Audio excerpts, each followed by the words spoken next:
সালাম এভরিওয়ান। মুসলমান হিসাবে আমরা সবাই জানি আমাদের প্রধান ইবাদত হচ্ছে নামাজ।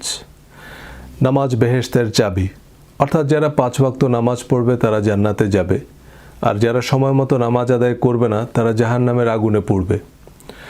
ঝড়, জলোচ্ছ্বাস, যুদ্ধ, এমনকি মৃত্যুসজ্জায়ও নামাজ পড়তে হবে। নামাজ প্রতিষ্ঠার অংশ হিসাবে সারা পৃথিবী জুড়ে অসংখ্য মসজিদ নির্মাণ করা হয়েছে এবং হচ্ছে। মসজিদ নির্মাণে দান করা সদকায়ে জারিয়া। যতদিন মানুষ সে মসজিদে নামাজ পড়বে, মসজিদ নির্মাতা পুণ্য পেতে থাকবে। কিন্তু কোরআন কি এ ধারণা নিশ্চিত করে?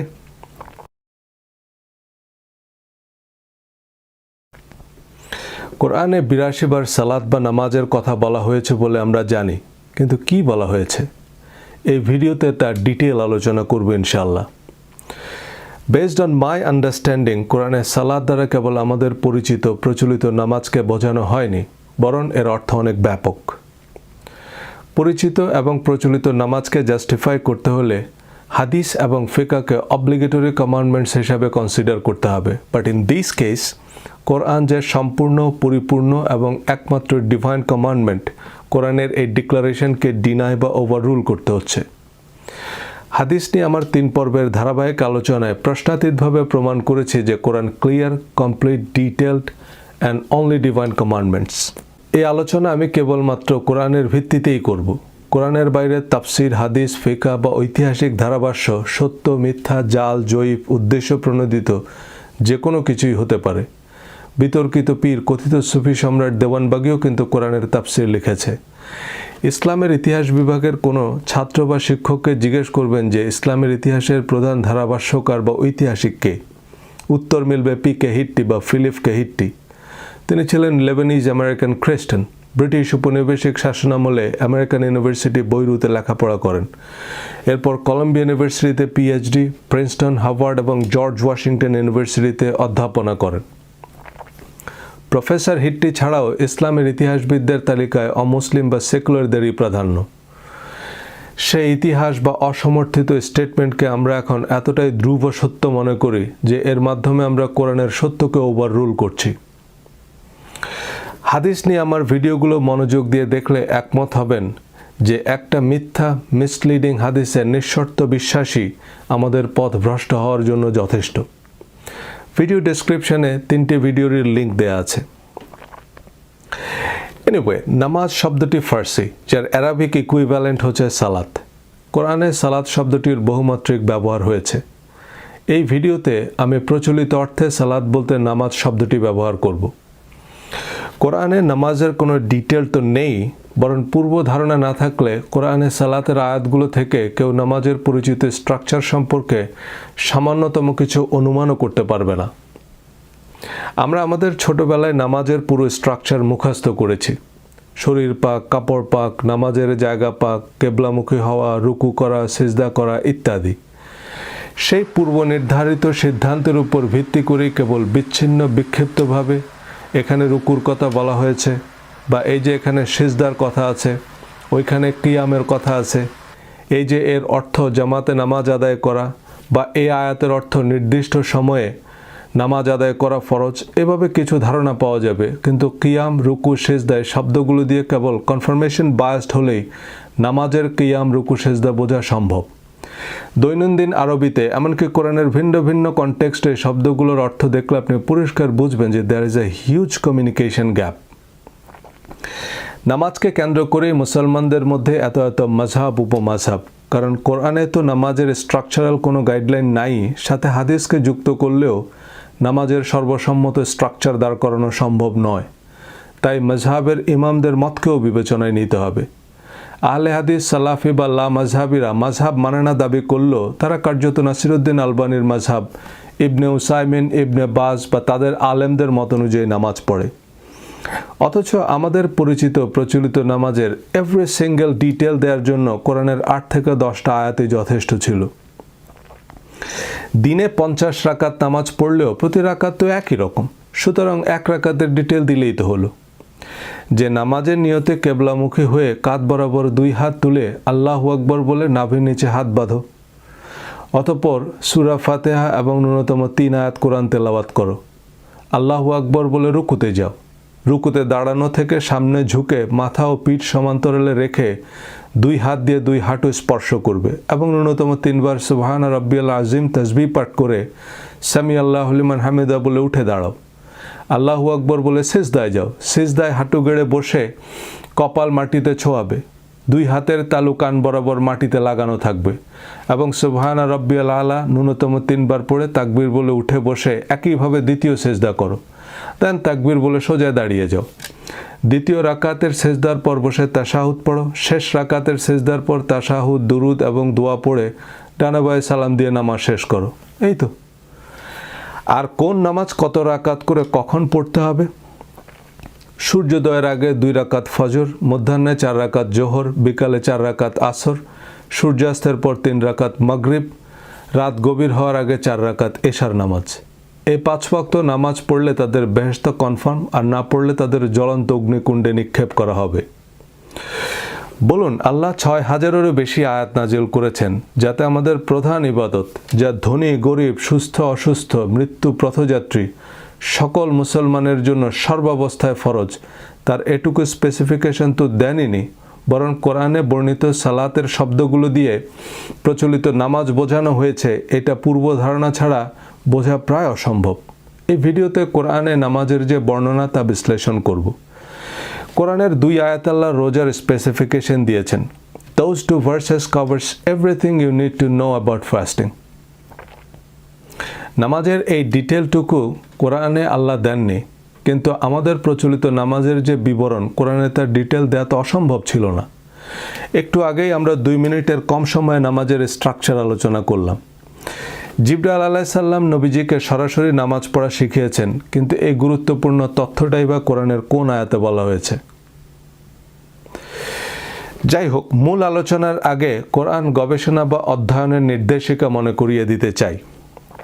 সূরা আরাফ 204, ওয়া ইজা কুরিয়াল কোরআনু ফাসতামিউ লাহু ওয়া আনসিতু লাআল্লাকুম তুরহামুন।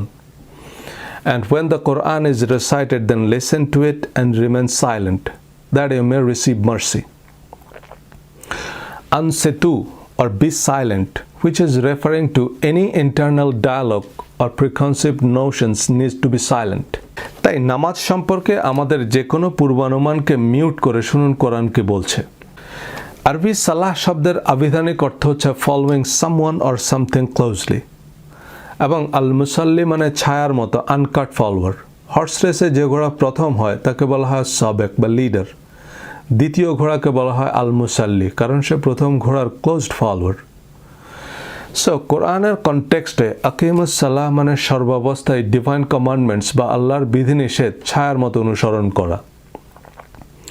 অনেক স্কলাররা অবশ্য বলছেন যে মুসাল্লি শব্দটা কেবল হর্স রেসের বেলাতেই প্রযোজ্য, কোরআনের কনটেক্সটের অর্থ অনুসারী বোঝায় না। Let's have a look. এই ভিডিওতে ফলোয়িং ক্লোজলি অর্থে আমি কমান্ডমেন্ট, ডিভাইন কমান্ডমেন্ট বা কোরআন ব্যবহার করব। কমান্ডমেন্ট মানে স্বর্গীয় বা ঐশ্বরিক বিধিবিধান যা অনুসরণ করা বাধ্যতামূলক। সূরা কিয়ামা, ফালা সাদ্দাকা ওয়ালা সাল্লা ওয়ালাকিন কাজ্জাবা ওয়া তাওয়াল্লা। এই আয়াতের পূর্বানুমান ভিত্তিক অনুবাদ হচ্ছে, he had not believed nor had he prayed, instead he denied and he turned away.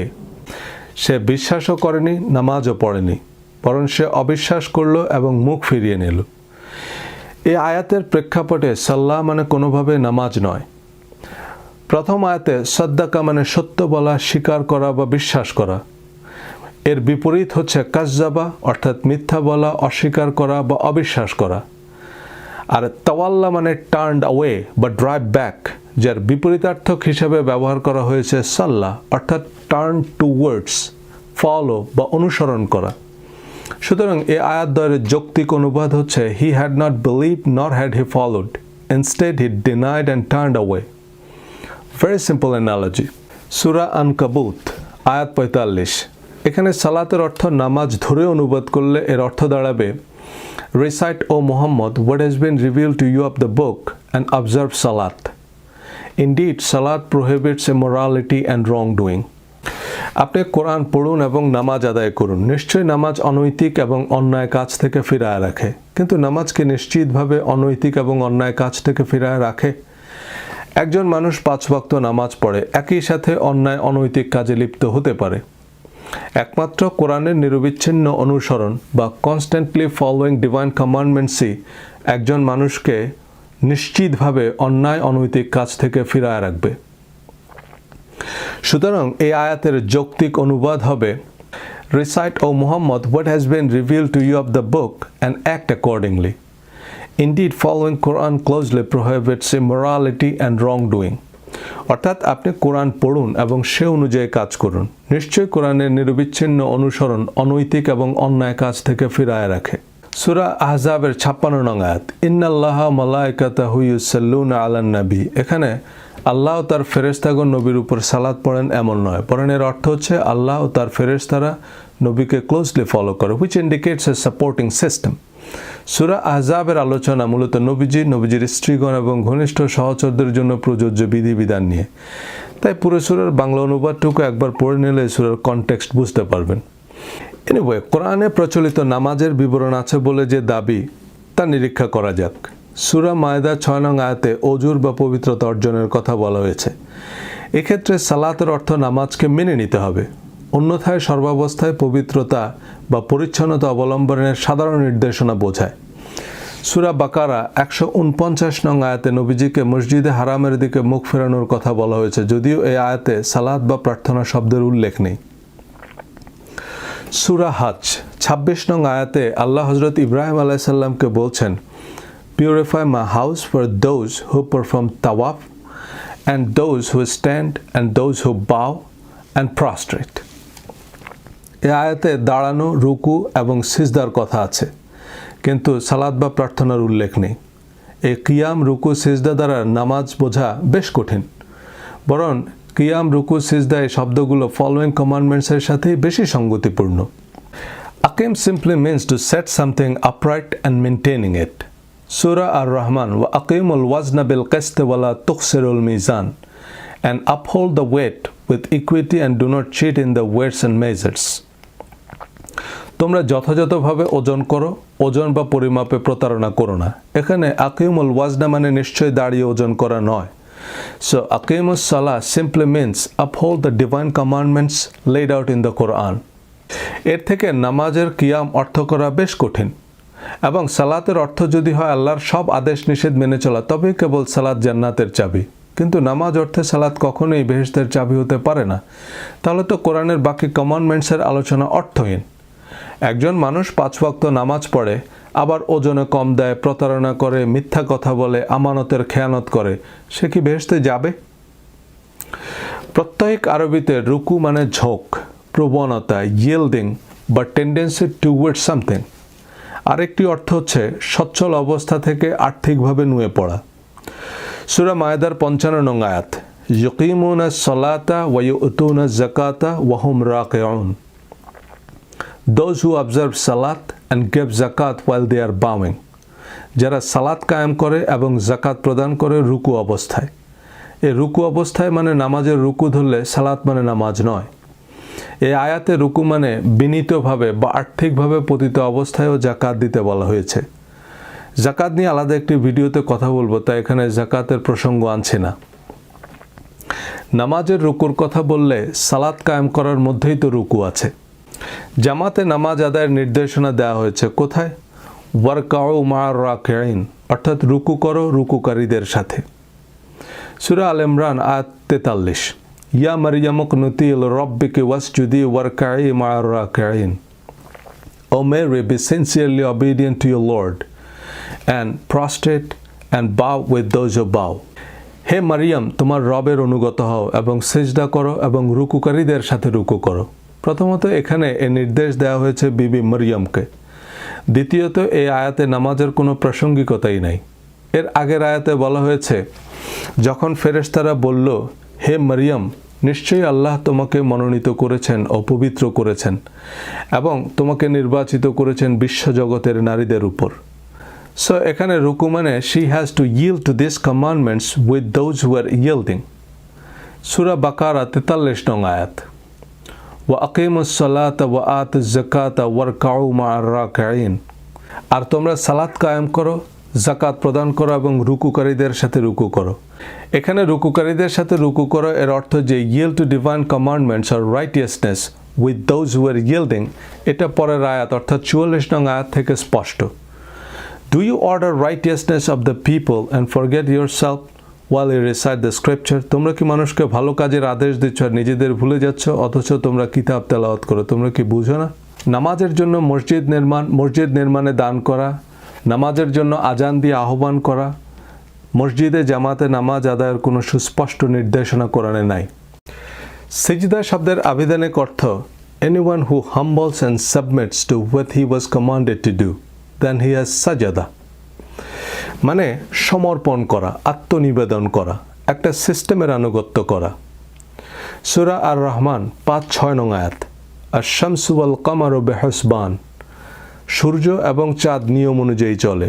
One নাজমু ওয়াশ-শাজারু ইয়াসজুদান, আর তারকা ও গাছপালা সেজদা করে। সূরা হাজ 18 নং আয়াত, তুমি কি দেখো না যে আল্লাহর উদ্দেশ্যে সেজদা করে যা কিছু রয়েছে আসমান সমূহে এবং যা কিছু রয়েছে জমিনে? কিন্তু আমরা কি দেখতে পাই যে সূর্য চাঁদ তারকারা যে আল্লাহকে সেজদা করে? না, বরং আসমান জমিনের সব কিছু আল্লাহর নিয়মের কাছে নিজেদের সমর্পণ করেছে। সূর্য তার মর্জি মতো উদিত হয় না, গাছপালা তাদের ইচ্ছা মাফিক ফুল ফল দেয় না, তারকারা যে জীবজন্তু আল্লাহর বিধান বা প্রকৃতির নিয়ম মেনে চলে। সুতরাং আল্লাহকে সেজদা করা মানে আল্লাহর ইচ্ছার কাছে নিজেকে সমর্পণ করা। সূরা নাহাল 49 এবং 50 নং আয়াত, তারা আল্লাহকে সেজদা করে, আসমান সমূহে এবং জমিনে যে প্রাণী আছে আর ফেরেশতারা, এবং তারা অহংকার করে না। They fear their Lord above them and they do what they are commanded. তারা তাদের উপরস্থ রবকে ভয় করে এবং তাদেরকে যে নির্দেশ দেওয়া হয় তারা তা করে। সুতরাং সেজদা মানে যে নির্দেশ দেওয়া হয়েছে তা করা। সূরা ফাত 29 নং আয়াত, তাদের আলামত হচ্ছে তাদের চেহারায় সেজদার চিহ্ন থাকে। সেজদার চিহ্ন মানে তাদের চেহারায় বিনয়ের চিহ্ন থাকে, কপালের কালো দাগ নয়। সো আমরা দেখলাম যে কোরআনের কনটেক্সটে কিয়াম, রুকু বা সেজদা দ্বারা ফিজিক্যাল মুভমেন্ট বা নামাজের আরকান বোঝায় না। সূরা আল ওয়াকিয়া 74 নং আয়াত, ফাসাব্বিহ বিসমি রাব্বিকাল আযীম, এই আয়াতে রুকুর তাসবিহ বলা হয়েছে, যদিও এতে রুকু বা নামাজের কোনো প্রাসঙ্গিকতা নাই।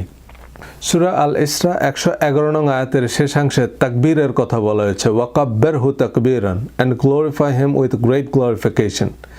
এই আয়াতেও সালাতের কোনো প্রাসঙ্গিকতাই নেই। সূরা আলার প্রথম আয়াতে সিজদার তাসবিহ বলা হয়েছে, সাব্বিহ ইসমা রাব্বিকাল আলা, এই আয়াতে সালাত বা সিজদার কোনো উল্লেখ নেই। সূরা আল ইমরান 18 নং আয়াতে শাহাদা বা তাশাহুদের কথা বলা হয়েছে, কিন্তু এতে সালাত বা প্রার্থনার কোনো উল্লেখ নেই। সূরা ইউনুস 10 নং আয়াতে সালাম বা নামাজ সমাপ্তির কথা বলা হয়েছে, যদিও এই আয়াতের সাথে সালাত বা প্রার্থনার কোনো যোগসূত্র নেই। সূরা জুমার 9 নং আয়াতে জুমার নামাজের কথা বলা হয়েছে, O you who have believed, when is called for the salat on the day of Jummah, then proceed to the remembrance of Allah and leave dread. That is better for you if you only knew. Yawm al-Jummah মানে day of gathering, meaning it can be any day. Again, there is no specification whatsoever. সূরা হুদ 114 নং আয়াত এবং সূরা ইসরার 78 নং আয়াতে নামাজের সময়ের কথা বলা হয়েছে, যদিও এই দুটি আয়াত থেকে দুটি সময়ের ধারণা পাওয়া যায়। সূরা নূরের 58 নং আয়াতে এই দুটি সালাতের নাম সালাতুল ফজর এবং সালাতুল এশার উল্লেখ করা হয়েছে, যদিও সে আয়াতের আলোচনার সাথে নামাজের কোনো সম্পর্ক নাই, দিনের নির্দিষ্ট সময় বোঝানো হয়েছে। সূরা বাকারা 238 নং আয়াতে মধ্যবর্তী সালাত বা জোহরের নামাজের কথা বলা হয়েছে, হাফিজু আলা সালাওয়াতি ওয়াস সালাওয়াতিল ওয়াস্তা, মেইনটেইন উইথ কেয়ার দ্য সালাত অ্যান্ড দ্য মিডল সালাত, and stand before Allah sincerely obedient. সূরা বাকারা 221 থেকে 241 নং আয়াতের আলোচনা হচ্ছে ম্যারেজ, ডিভোর্স এবং অন্যান্য পারিবারিক আইন নিয়ে। এর মধ্যে 238 নং আয়াতে বলা হয়েছে হাফিজু আলা সালাওয়াতি ওয়াস সালাওয়াতিল ওয়াস্তা।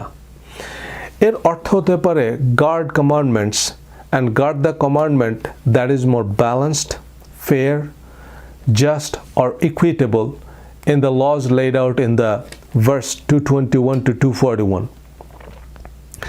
Anyway, সালাতুল ওয়াস্তা মানে জোহরের নামাজ বা মধ্যাহ্নের নামাজ ধরলেও কোরআনে সব মিলিয়ে সালাতের 3টি সময় পাওয়া যায়। এ কারণে ইরানীদের একাংশ 3 ওয়াক্ত নামাজ পড়ে। সূরা হুদ 114 নং আয়াত সূরা ইসরার ৭৮ নং আয়াত উভয় ক্ষেত্রে আকিমুস সালাহ সিঙ্গুলার ফর্ম ব্যবহার করা হয়েছে।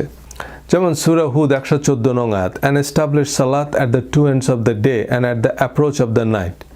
Indeed, good deeds do away with misdeeds. That is a reminder for those who remember. এই আয়াতে আকিমুস সালাহ সিঙ্গুলার ফর্ম ব্যবহার করা হয়েছে। এর অর্থ হতে পারে uphold the commandments during these specific times. অর্থাৎ এই সময়টাতে নবীজি মানুষকে আল্লাহর বিধিবিধান বা ওহীর নির্দেশনা দিতেন। এই আয়াতের শেষাংশের দিকে খেয়াল করুন, নিশ্চয়ই ভালো কাজ মন্দ কাজকে মিটিয়ে দেয়। এটি উপদেশ গ্রহণকারীদের জন্য রিমাইন্ডার, অর্থাৎ এই সময়গুলোতে নবীজি মানুষদের ভালো কাজের উপদেশ দিবেন এবং অসৎ কাজ থেকে বারণ করবেন। সো আকিমুস সালাহ মানে to uphold the divine commandments. সূরা ইসরার ৭৮ নং আয়াতে ইঙ্গিতই করে আকিমুস সালাতা লিদুলুকি শামসি ইলা গাসাকিল লাইলি ওয়া কুরআন আল ফজর ইন্না কুরআন আল ফজর কানা মাশহুদা। সূর্য হেলে পড়ার সময় থেকে রাতের অন্ধকার পর্যন্ত সালাত কায়েম করো এবং ফজরের কোরআন, নিশ্চয়ই ফজরের কোরআন ফেরেশতাদের উপস্থিতির সময়। ফেরেশতাদের উপস্থিতির সময় এর অর্থ হতে পারে কোরআন নাজিলের সময়। সূরা নিসা ১০২ নং আয়াত বিশেষ পরিস্থিতি বা যুদ্ধ অবস্থার নামাজের বিবরণ দেওয়া হয়েছে, যদিও এখানে সালাত দ্বারা কমান্ডিং সিস্টেমকেই বেশি গ্রহণযোগ্য মনে হয়। And when you are among them and lead them in সালাত means lead them in following commandments. Let a group of them stand with you and let them carry their arms. And when they have prostrated or submitted to the commandments, let them be behind you. And have the other group come forward which has not yet received salat or commandments, and let them follow you, taking precaution and carrying their arms. সূরা নিসার ১০৩ নং আয়াতে নির্ধারিত সময়ে সালাত ফরজ করা হয়েছে। Inna salata kanat alal mu'minina kitaban mawquta. Indeed, prayer has been decreed upon the believers a decree of specified times. নিশ্চয়ই নামাজ মুমিনদের জন্য নির্ধারিত সময়ে ফরজ। কিন্তু এই আয়াতের এহেন অনুবাদ একমাত্র কনফার্মেশন বায়াসড, অর্থাৎ পূর্ব নির্ধারিত সিদ্ধান্তের ভিত্তিতেই করা সম্ভব। সালাতের অর্থ যে ফলোয়িং ডিভাইন কমান্ডমেন্টস বা কোরআন, তা এখানে বেশ স্পষ্ট। এই আয়াতের সহজ সরল অনুবাদ, Indeed, salat or commandments upon the believers is a book that is scheduled. Kitaban mawquta, scheduled book. অর্থাৎ যে কিতাব পূর্ব নির্ধারিত সময়ে অবতীর্ণ। এখানে কিতাবান অর্থ ডিক্রি বা ফরজ এবং মাওকুতা মানে নির্ধারিত সময় বলা হচ্ছে। কিন্তু এখানে কিতাব দ্বারা ফরজ নয় বরং নাজিলকৃত কিতাব বোঝানো হয়েছে, তা পরের আলোচনা থেকে আরও স্পষ্ট। Indeed, we have revealed to you the book in truth. So you may judge between the people by that which Allah has shown you. নিশ্চয়ই আমি তোমার উপর সত্য কিতাব নাজিল করেছি যাতে তুমি মানুষের মধ্যে বিচার সালিশ করো সে অনুযায়ী যা আল্লাহ তোমাকে দেখিয়েছেন। আমরা দেখলাম কোরআনে প্রদত্ত নামাজের বিবরণ। এই বিবরণ থেকে নামাজের পরিচিত স্ট্রাকচার বের করা একেবারেই অসম্ভব। কিন্তু নামাজ আমাদের প্রধান ইবাদত হিসাবে কি এর সুনির্দিষ্ট গাইডলাইন কোরআনে থাকা উচিত নয়?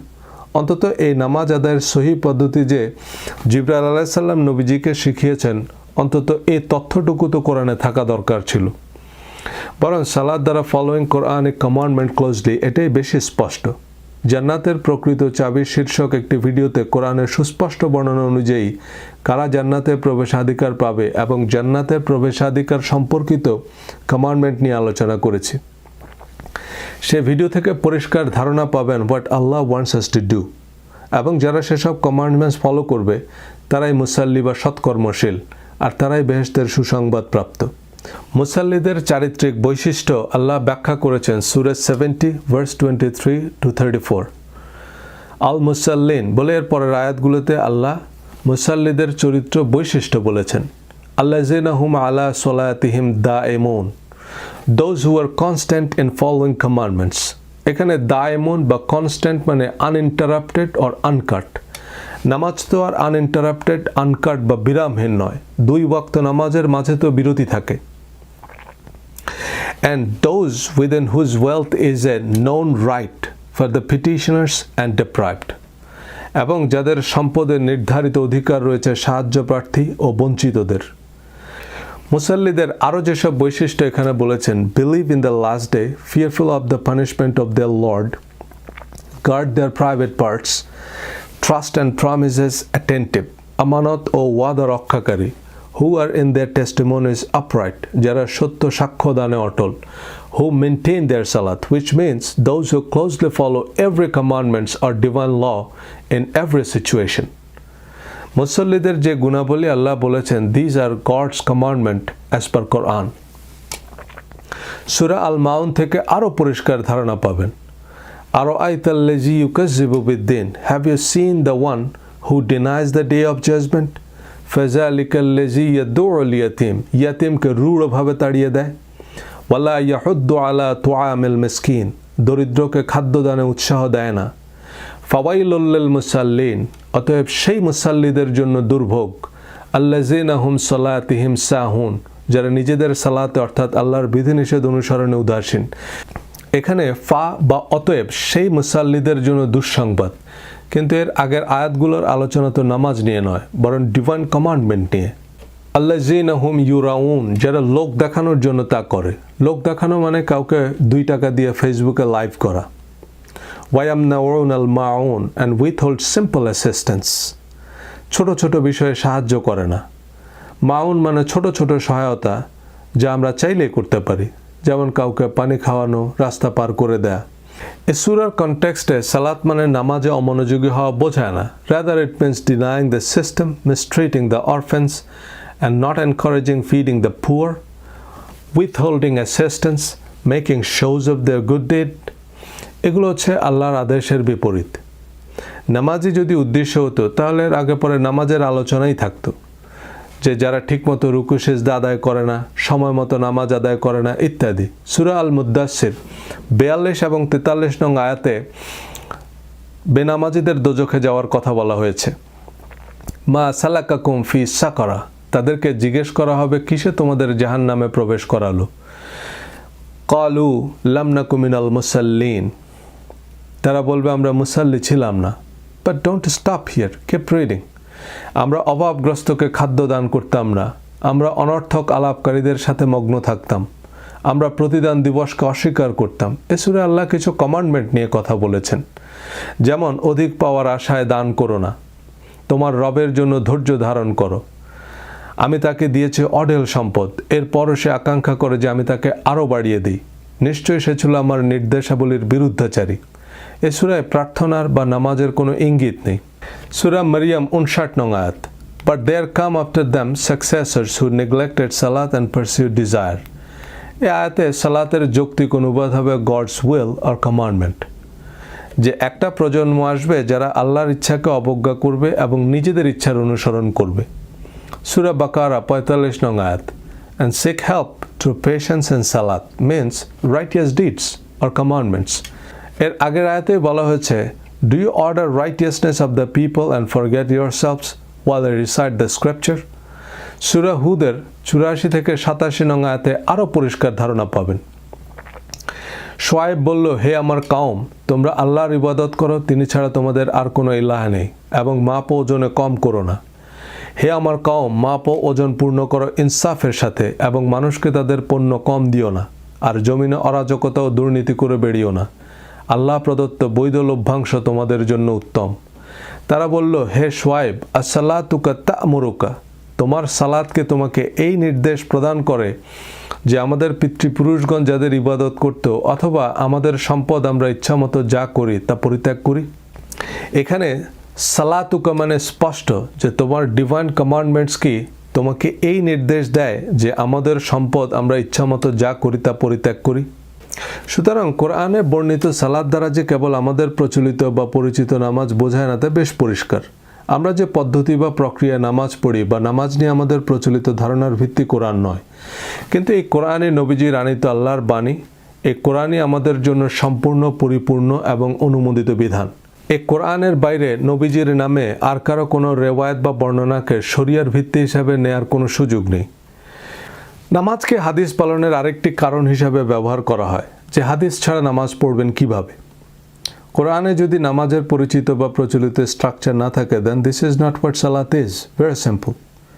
সঞ্জুর আর্ট অফ ওয়ারের প্রথম প্রিন্সিপাল হচ্ছে, if the command is not clear then it's commander's fault. কোরআনে সালাতের আয়াত থেকে নামাজের প্রচলিত স্ট্রাকচার ড্র করা শার্লক হোমসের পক্ষে অসম্ভব। বলুন, এমন মিস্টেরিয়াস কনফিউজিং কমান্ড আল্লাহ কিভাবে দিতে পারেন? বেদাত শব্দটি এখন বেশ আলোচিত। মেইন স্ট্রিম আলেমদের মতে বেদাত মানে কোরআন এবং হাদিসের অনুমোদনহীন যে কোনো কাজ ধর্মীয় বিধিবিধান হিসাবে মান্য করা, সেটা আপাত দৃষ্টিতে যত পুণ্যের কাজই মনে হোক না কেন, তা পথভ্রষ্টতা। হাদিসের ভিডিওগুলোতে পরিষ্কার করেছে যে কোরআন একমাত্র কোরআনকেই অনুমোদিত বিধান বলছে, একমাত্র আল্লাহর বর্ণিত হাদিস বা কোরআনের আয়াতকেই সত্য বলেছে, সংগৃহীত অবান্তর কথাবার্তা বা লাহওয়াল হাদিসকে পথভ্রষ্টতা বলেছে। সুতরাং কোরআনের নির্দেশনার বাইরে অননুমোদিত কোনো মানব রচিত সংগৃহীত সংকলিত হাদিসকে স্রষ্টার আদেশ নিষেধ বা ধর্মীয় বিধিনিষেধ হিসাবে অনুসরণ বেদাত, তা দৃশ্যত যত পুণ্যের কাজই মনে হোক না কেন। হাদিসের বিশুদ্ধতা নির্ণয়ের আসলে কোনো সর্বসম্মত বা বৈজ্ঞানিক মানদণ্ড নেই। ইমাম আবু হানিফা, শাফি বা নাসিরুদ্দিন আলবানির মতো পণ্ডিতরা যেখানে একমত হতে পারেনি, সেখানে আমরা কিভাবে কুলকিনারা করব? আর রাজনৈতিক অর্থনৈতিক স্বার্থে ধর্মকে ম্যানিপুলেট করার উদাহরণ তো আমাদের সামনেই আছে। কত শত সহস্র ভ্রান্ত ভ্রষ্ট মতবাদ আছে যা হাদিস সম্মত নয়, কিন্তু এসব তথাকথিত বিশ্ব আশিক রাসূল সম্মেলনে লক্ষ লক্ষ মানুষের সমাগম হয়। তাবলিগ জামাতের অনেকে টঙ্গীর ইজতেমাকে হজের সাথে তুলনা করে। তাদের ফাজাইলে আমল বা জিকির হাদিস সম্মত নয়, কিন্তু তাদের কাছে ফাজাইল সিরিজ প্রধান অনুসরণীয়। অনেক অনেক মাজার বা দরগায় যা হয় তা মূর্তি পূজার মতোই শিরক। আব্দুল কাদের জিলানী, খাজা মাইনুদ্দিন চিশতি, বায়েজিদ বোস্তামি সম্পর্কে এমন অসংখ্য আজগুবি কল্পকাহিনী সমাজে প্রচলিত যা সম্পূর্ণ ভিত্তিহীন, অথচ এসব ভিত্তিহীন গল্পগুজব পাঠ্য বইয়ে অন্তর্ভুক্ত হচ্ছে। সাংবাদিকতা একটা টার্ম আছে, মেক বিলিভ মিডিয়া, অর্থাৎ সরকার, কর্তৃপক্ষ এবং শক্তিশালী গণমাধ্যম আপনাকে একটা ডাহা মিথ্যা চিরন্তন সত্য হিসেবে বিশ্বাস করাবে। এ কারণেই ডিভাইন কমান্ডমেন্ট হচ্ছে একমাত্র কোরআন, যাতে বিন্দুমাত্র সন্দেহ নাই। হাদিস বা ঐতিহাসিক বর্ণনা সাধারণ সত্য বা উপদেশ হিসেবে বিবেচ্য হতে পারে যদি তা কোরআনের বক্তব্যের পরিপন্থী বা কোরআনের সাথে অসামঞ্জস্যপূর্ণ না হয়। না, আমাদের প্রচলিত বা পরিচিত নামাজের যে স্ট্রাকচার তা কোরআন বিরুদ্ধ নয়। কোরআনে সালাত শব্দটি প্রার্থনা অর্থেও ব্যবহৃত হয়েছে এবং এই ভিডিওতে আলোচ্য অনেক আয়াতে সালাতের অর্থ প্রার্থনাও বোঝায়। এছাড়া দোয়া, ক্ষমা প্রার্থনা, আল্লাহর দয়া, অনুগ্রহ চাওয়া, আল্লাহর শ্রেষ্ঠত্ব, মহত্ব, মহিমা বর্ণনা করার কথা কোরআনে বহুবার বলা হয়েছে। নামাজের প্রচলিত স্ট্রাকচারে এসব কিছু চমৎকারভাবেই সন্নিবেশিত। নামাজের প্রতি রাকাতে আমরা সূরা ফাতিহা পড়ি। সূরা ফাতিহা সবচেয়ে মহত্তম দোয়া বা প্রার্থনা। কোরআন তেলাওয়াত, তাসবিহ, তাশাহুদ, দুরুদ, দোয়া সবই আছে নামাজে। আমাদের যত রকমের চাওয়া আছে সব আমরা নামাজের মাধ্যমেই চাইতে পারি, কিন্তু নামাজ প্রতিষ্ঠার অর্থ মানুষকে নামাজ পড়তে বাধ্য করতে হবে এবং সে লক্ষ্য অর্জনে ইসলামের রাষ্ট্র কায়েম করতে হবে। পাড়ায় মহল্লায় মসজিদ নির্মাণ করতে হবে, মসজিদের জামাতে নামাজ আদায় করতে হবে। কোনো অবস্থাতেই নামাজ মাফ নাই, এই নির্দিষ্ট স্ট্রাকচারেই নামাজ পড়তে হবে। 3 জুমা না পড়লে সে আর মুসলমান থাকবে না। মুসলিম আর কাফেরের মধ্যে পার্থক্য হচ্ছে নামাজ। হাসরের দিন সর্বপ্রথম নামাজের হিসাব নেওয়া হবে। যারা 5 ওয়াক্ত নামাজ পড়বে তারা বেহেশতে যাবে। 1 ওয়াক্ত নামাজ না পড়লে 80 হোক বা দোজখের আগুনে পুড়বে। নামাজ নিয়ে এমন প্রচলিত ধারণা কোরআন বিরুদ্ধ বা কোরআন অননুমোদিত। কোরআন doesn't agree with these statements. বরং আল্লাহ বিশ্বাস এবং সৎকর্মকে জান্নাতের পূর্বশর্ত বলেছেন, which is a set of commandments, and aqimus salah means upholding each and every single commandments laid out in the Quran. অর্থাৎ ঝড়, জলোচ্ছ্বাস, যুদ্ধ, মৃত্যুসজ্জায়ও আল্লাহর বিধিনিষেধ মেনে চলতে হবে। জান্নাতের প্রকৃত চাবি নামে একটি ভিডিওতে সৎকর্মের তালিকা নিয়ে বিস্তারিত কথা বলেছি। নামাজ আমাদের জন্য একটি মহত্তম প্রার্থনা। নামাজে দাঁড়িয়ে আমরা সব আবেদন, নিবেদন, কামনা, বাসনা, রোগ, শোক, দুঃখ, দুর্দশা, অভাব, অনটন, জীবন জীবিকা, সমাজ সংসারের শত সমস্যা সরাসরি সর্বশক্তিমান আল্লাহর কাছে উত্থাপন করি। যত অভিযোগ, অনুযোগ, প্রাপ্তি, অপ্রাপ্তি, আশা, আকাঙ্ক্ষা, ভয়, ভীতি, অজানা আশঙ্কা পরম করুণাময়ের কাছে সমর্পণ করি। সিজদায় নত হয়ে পরম দাতা, দয়ালু আল্লাহর মহত্ব, শ্রেষ্ঠত্ব, মহিমা গাই। সব ভুল ভ্রান্তি, পাপ তাপের ক্ষমা চাই অসীম ক্ষমাশীল স্রষ্টার কাছে। মহাজ্ঞানী মহাপ্রভুর কাছেই চাই সাহায্য, শক্তি, সাহস ও সত্য পথের দিশা। যত রকমের দোয়া দাবি আছে সবই নিবেদন করি নামাজে। কিন্তু আমরা বেশিরভাগ মানুষ হন্তদন্ত হয়ে মসজিদে ছুটে গিয়ে হড়বড় করে মুখস্থ কিছু জিনিস করছি আর সেটাকে নামাজ নাম দিচ্ছি। নামাজ বা প্রার্থনা হচ্ছে আত্মশুদ্ধির পথ, আত্ম উন্নয়নের সিঁড়ি। এই সালাত বা প্রার্থনায় সবচেয়ে জরুরি হচ্ছে স্টেট অফ মাইন্ড। সালাতের ফিজিক্যাল মুভমেন্ট বা সুনির্দিষ্ট কোনো পদ্ধতি বা প্রক্রিয়ার ধারণা কোরআন থেকে পাওয়া যায় না, নাভির নিচে না উপরে। এই হাস্যকর বিতর্কের বিতার্কিকরা জানেন কিনা যে হাত বাঁধা না বাঁধার কোনো আলোচনাই নাই কোরআনে। প্রার্থনায় আত্মিক বা আধ্যাত্মিক দিকটাই প্রধান। নামাজের মাধ্যমেই আপনি যুক্ত হচ্ছেন মহাশক্তিমান মহাপ্রভুর সাথে। প্রার্থনা আমাদের জন্য মহত্তম উপহার, কারণ মহাপরাক্রমশালী মহান স্রষ্টা আমাদের প্রার্থনার জবাব দেন। প্রার্থনা তাই আধ্যাত্মিক সাধনার মাধ্যমে নিজেকে এক অনন্য উচ্চতায় নিয়ে যাওয়া, জাগতিক প্রত্যাশা প্রাপ্তির সীমানা পেরিয়ে মহাজাগতিক মহাকালের অক্ষে আসীন হওয়াই এর প্রধান লক্ষ্য। সব ধর্মের ধর্মগুরুরা ধ্যান সাধনার মাধ্যমে নিজেদের মহাজাগতিক নক্ষত্রে পরিণত করেছেন। Jalaluddin Rumi, Dalai Lama, Swami Vivekananda, mother Teresa, so on. Meditation, ধ্যান বা জেন এখনকার বিশ্বে $1 বিলিয়ন ইন্ডাস্ট্রি। অনেক রিলিজিয়াস লিডার বা অর্গানাইজেশন আছে যারা ধর্মভিত্তিক স্পিরিচুয়াল বা আত্মশুদ্ধির ট্রেনিং দিচ্ছেন। আবার অনেক ধর্মনিরপেক্ষ ব্যক্তি বা প্রতিষ্ঠান মেডিটেশন বা আত্মনিয়ন্ত্রণের প্রশিক্ষণ দেন। আমি মাইন্ড ম্যানেজমেন্টের উপর সাধারণ আলোচনা করি। নিজে মেডিটেশন বা মন নিয়ন্ত্রণের বিভিন্ন কোর্স কারিকুলামে অংশ নিয়েছি, তবে নিজেকে মেডিটেশনের প্র্যাকটিক্যাল লেসন দেওয়ার যোগ্য মনে করি না। হাটে ঘাটে মাঠে ময়দানে মেডিটেশনের প্রশিক্ষণ দেওয়া উচিত নয়, এবং উপযুক্ত অনুকরণীয় শিক্ষক ছাড়া মেডিটেশনের তালিম নেওয়া বেশ বিপজ্জনক। নামাজই শ্রেষ্ঠ মেডিটেশন। প্রার্থনা যুগে সর্বশক্তিমানের সাথে সংযোগ স্থাপনের মাধ্যমে শারীরিক, মানসিক, আত্মিক সুস্থতা এবং সমৃদ্ধি অর্জনের এক অনন্য উপায়। বাংলাদেশে অনেক ব্যক্তি প্রতিষ্ঠান মেডিটেশনের প্রশিক্ষণ দেয়, তবে আমার জানা মতে কোরআন ভিত্তিক আধুনিক এবং আধ্যাত্মিক সাধনার প্রশিক্ষণ দেন একমাত্র মিস্টার পান্না চৌধুরী। তিনি পবিত্র কোরআনের ছন্দবদ্ধ অনুবাদক, একনিষ্ঠ কোরআন গবেষক, মহাজাগতিক রহস্যের উপর একাধিক বইয়ের লেখক এবং আন্তর্জাতিক মানের মেডিটেশন প্রশিক্ষক। কানাডায় বিলাসী জীবনের যাবনিকে টেনে কোরআন শেখাতে দেশে ফিরেছেন। গুলশানে ওনার অফিসে নিয়মিত কোরআনের পাঠচক্র হয়। আমি ওনাকে ফেসবুকে ফলো করি। নামাজে দাঁড়িয়ে স্বর্গমর্তের সংযোগ তৈরি করতে চাইলে ওনার অফিসে যোগাযোগ করে পাঠচক্রে অংশ নিতে পারেন। আমি আমাদের প্রচলিত পদ্ধতিতেই নামাজ পড়ি, কারণ এতে আমি অভ্যস্ত, এতেই আমি স্বাচ্ছন্দ্য বোধ করি। কিন্তু এই পদ্ধতি, প্রক্রিয়া এবং নামাজের এই প্রচলিত ধারণা কোরআন বিধিত, নির্ধারিত বা চূড়ান্ত নয়। কিন্তু 3 অবস্থায় সালাত আদায় করা যাবে না, তা কোরআনে বেশ স্পষ্ট করেই বলা আছে। ইয়া আইয়ুহাল্লাযীনা আমানু লা তাকরাবুস সালাতা ওয়া আনতুম সুকারা হাত্তা তা'লামু মা তাকুলুনা ওয়ালা জুনুবান। হে ইমানদারগণ, তোমরা প্রার্থনার নিকটবর্তী হও না, 1 নেশাগ্রস্ত অবস্থায়, 2 যতক্ষণ না তোমরা বুঝতে পারো তোমরা কি বলছো, 3 অপবিত্র অবস্থায়। So clean and clear mind is precondition for prayer. এবং প্রার্থনায় কি বলছেন তা বুঝতে পারা কেবল প্রার্থনার চেয়ে বেশি গুরুত্বপূর্ণই নয়, বরং প্রার্থনার পূর্ব শর্ত। কোরআন পাঠ বা শ্রবণ করার ফজিলত আমরা সবাই জানি, কিন্তু পাঠ বা শ্রবণ মানে যা পড়ছেন বা শুনছেন তার অর্থ বুঝতে পারা। Reading without comprehension is not reading, and listening without comprehension is just hearing. এবং আল্লাহ অন্তর্যামী, তাই আল্লাহকে যা বলছি তা হতে হবে মনের কথা। নামাজে দাঁড়িয়ে বলছি, সরল সঠিক পুণ্য পন্থা দাও গো মোদের বলি, চালাও সে পথে যে পথে তোমার প্রিয়জন গেছে চলি। এই সরল সঠিক পুণ্য পন্থা হচ্ছে কোরআন।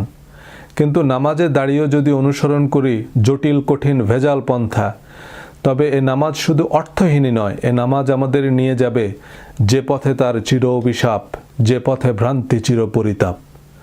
এ কারণেই আমরা 5 ওয়াক্ত নামাজ পড়া অনেককেই দেখি কোরআন নিষিদ্ধ অসৎ অপকর্মে ডুবে থাকতে।